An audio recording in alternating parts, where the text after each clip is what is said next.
Dans cette terre ancienne où les mémoires ont vécu, un peuple a traversé les siècles sans jamais être vaincu.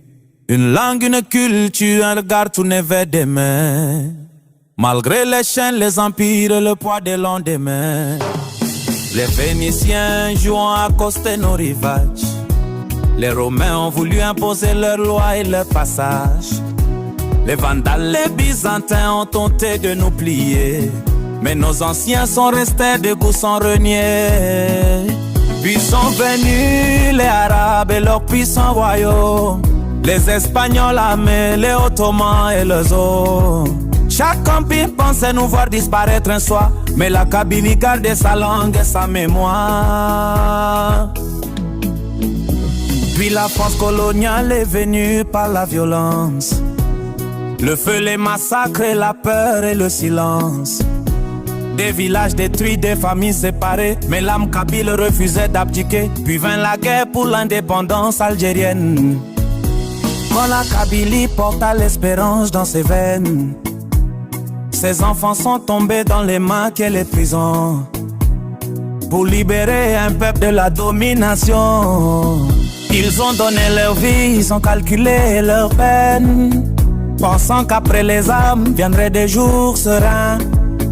Mais après l'indépendance et le discours de victoire, la Kabylie comprit qu'on voulait effacer son histoire. On interdit sa langue, on nie son identité. On poursuivit ses pensées pour les faire taire à jamais. Les prisons se remplirent, l'exil devint quotidien. Et beaucoup furent brisés pour avoir parlé kabyle simplement. Mais quand un peuple entier suffoque sous le mépris, chaque silence accumulé finit par faire du bruit. Alors les voix berbères ont relevé front flambeau pour défendre leur culture face aux mensonges d'en haut.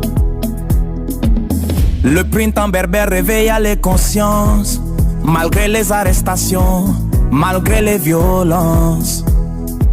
Puis le sang a coulé encore dans les rues, parce qu'un peuple libre dérange ceux qui l'ont vendu. Puis vint le printemps noir de 2001, des jeunes tombés sous les balles sans avoir eu des mains. Des familles détruites, des regards remplis de douleur. Et toute une génération marquée dans sa chair et son cœur. Mais dans les blessures est née une autre voix, l'idée qu'un peuple debout devait reprendre ses droits. Alors le Mac est né dans les cœurs étouffés, comme un cri aucune prison ne pouvait arrêter. Au début ils riaient, parlant d'une illusion. Puis ils ont vu grandir toute une génération.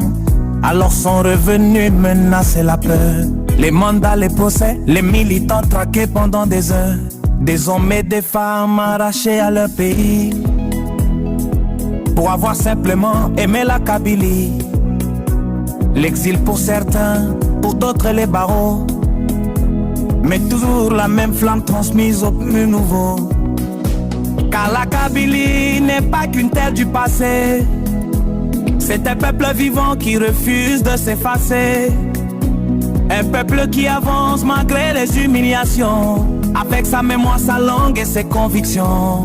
Et même si certains rêvent encore de la faire taire, la Kabylie renaît à travers chaque génération fière. Car on peut condamner des hommes et leurs idées, mais jamais un peuple entier décidé à exister.